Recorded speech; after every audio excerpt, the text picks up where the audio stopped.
Hello and welcome to another episode of the Compendium of Discomfort. My name is Michael and that's the show, and today we're gonna talk about this. You don't know this? Oh my god. Yeah, maybe this?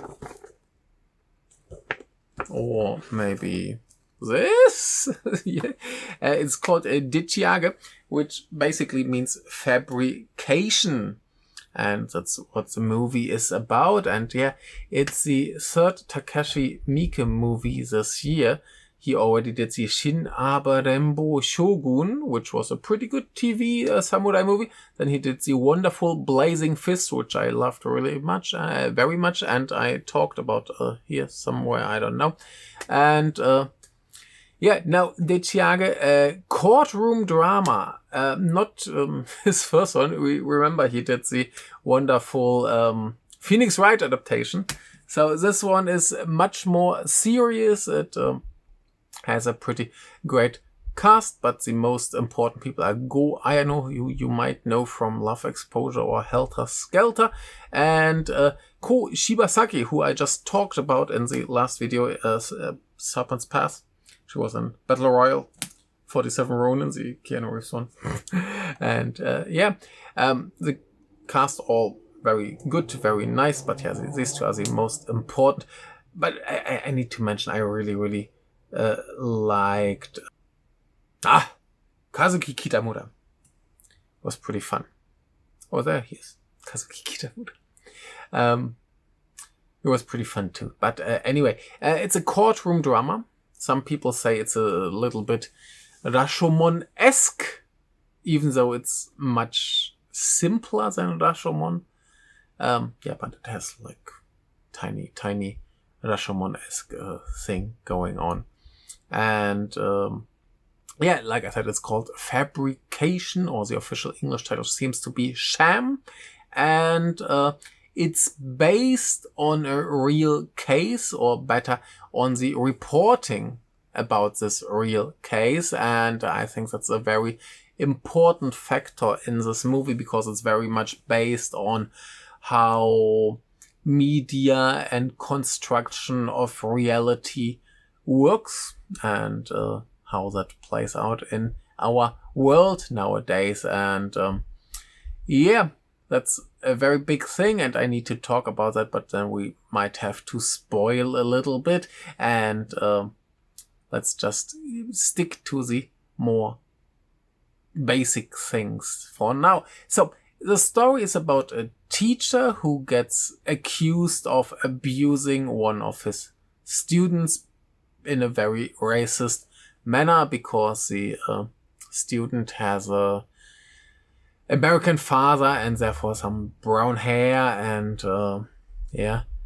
that's not a pure Japanese blood and stuff. And the mother of the child too is somewhat partly American, and he just hates foreigners and discriminates them, and uses a lot of violence and bad language to do that.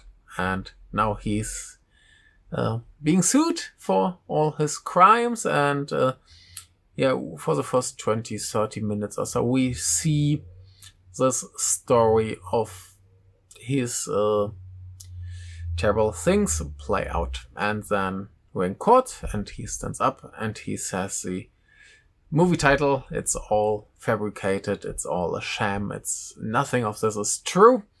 And then he basically tells his story, and then in the end we get a little bit more after the court decided whether or not he is guilty, and this is actually a fabrication or not.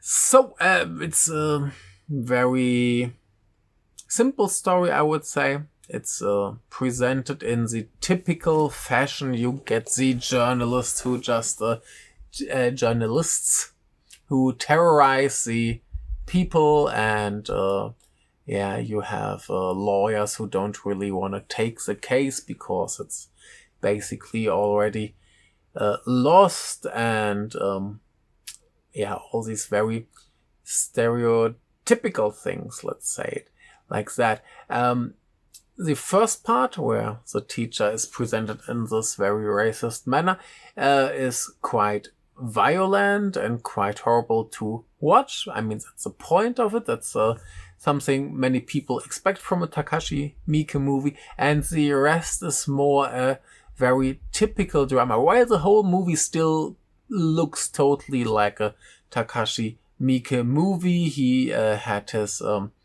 cinematographer Hideo Yamamoto, who did many of his movies again here. So it looks very much like a Takashi Miike movie, and people who actually know Takashi Miike will not be surprised that he does a drama or something that's not like crazy horror, action, violent stuff. So basically there's no big surprise here. The acting is really good. They all get their things across. It's still very over the top. So I think nothing here is actually realistic, but some people might say that's too much for a drama like this. It doesn't really fit the tone or the seriousness. Like in his version of the story, his life is so terrible and so hard. Even the rain punches down on him and smashes him into the ground. Of course, the first part is completely over the top, like he pulls the boy on, lifts him up until blood comes out and all these things. So it's very much over the top, but if we assume that these are like stories that people tell, it makes sense because they will tell it to you in how they felt about it in that moment. So it makes total sense that he's like lying on the street, getting like beaten down by the rain because that's how he felt. So it makes very much sense that it's presented in this slightly over the top manner while being a very grounded in reality drama. And that's quite interesting, even though many people might forget quite quickly that we're, for the most part, in his point of view and in his story. So I think that's very important to remember that, hey, this is his version. It's not necessarily the reality. So that's very important to remember. And I think that's the main point that the movie wants to make, that nothing you see or hear or get from the media here in this case, or from these two people who tell their stories, can be relied on 100%. Yeah.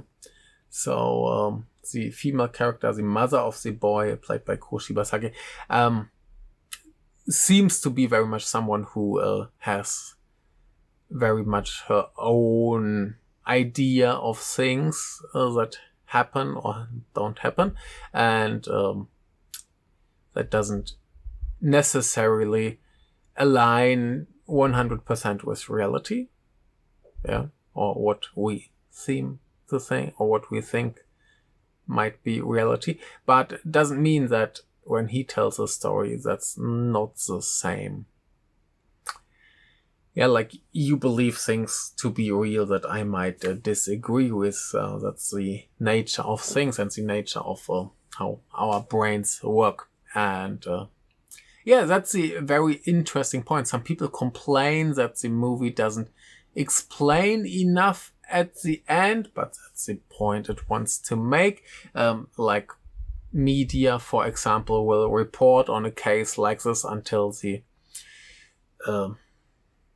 judge makes the decision, and then they say guilty or not guilty, and then basically all interest is gone, and we don't really find out more about these people than what has happened there. And there might be some questions unanswered, and that's the important, interesting point the movie makes. And it works very well in that regard, if you don't forget that this is all a construct that you're being fed. Some people are like, oh yeah, I knew immediately which story is the real one, but that's what the movie wants to make you believe. It wants you to feel like, oh, this might be, as this is definitely reality, but it never has the never tries to say, hey, this is real, this is just another point of view that we're watching. And some people are, oh, that's too simple, too easy. No, it's not easy because you didn't get it. So that's very good and very nice and very fun. Like I said, the movie looks good, it's well acted, it's quite disturbing in some parts. In some parts it's a little bit too normal, too basic, like this thing with the reporters in front of the house terrorizing the people living there, which is a horrible thing that seemingly happens in Japan. Like, they are on public ground, on the streets, they can do whatever they want there, and it's pretty disturbing, but we've seen it so many times. I'm a bit tired of that, but or the journalist who terrorizes and tricks people to get some new scoop or something. So don't expect too much new stuff here. So I think it's a really good movie that I would recommend, but yet it's definitely not the greatest courtroom drama, even though I love a good courtroom drama. So just gives me what I want, so that's totally fine. It's not Miike's best movie, it's his second best movie this year. No, but it's very well worth watching, and I will talk a little bit more about it from now with some spoilers, but if you have the chance to watch it, I would recommend it if you like this kind of movie and you're not tired of some of the tropes that there are. But if you just enjoy a good Takashi Miike movie, you will be happy with this. It's a good one. Not a great one, a good one. But let's talk about some more of the spoiler stuff. And like I said, we have these two stories. One is relatively short, I don't know, maybe 30 minutes or so. And then we switch into the main story, which I actually think is pretty funny when he stands up to give his speech. Then suddenly we cut to the title as just when he wants to say "deっちあげ." So it's all fabrication, but instead of him saying fabrication, we have the title insert, and later we get to that point again, and then he can finally say the words. But I think it's of course his version of the story is much more prominent, it's much longer. We basically spend the whole movie after this first bit with him and from his point of view, which makes him very heroic and suffering very hard, and makes her seem very scary and all these things. So people will definitely assume this is reality, and because this just works like a movie that you have seen many, many times. But I think we really need to focus on him telling the story. Like, he's not a very reliable storyteller, I would say. He does his little... No, or he at least puts it into his point of view. And like I said, he's being portrayed as this heroic figure and suffering. So I guess the real story lies somewhere between those stories, obviously. Like, it's always like that. And I'm pretty sure, I mean, even the character agrees that he might have said some little bit silly things that are a little bit more on the racist side, but not in a very insulting way, more in a very careless, I didn't really think about what I just said kind of way, maybe in a very Japanese mindset. I guess everyone who has visited or stayed in Japan for a little bit longer time has met people who said some quite silly things in a way they don't mean in a mean way, but yeah, more just it happens because I don't really know about how to deal with foreign people or something like that. So yeah, it just happens. And that's what he's like, oh yeah, I might have said something silly here, but that's not so bad, right? That's basically his point. So he's not portraying himself as this perfect human, but as a very great human and a very heroic hero fighting for redemption. And yeah, that's his whole thing here. And yeah, what I think is interesting is that then we leave this mother character and we don't really get to know much more about her. Like, there's something very funny. She says she's married to an American. Let me see. There's a picture of the actor,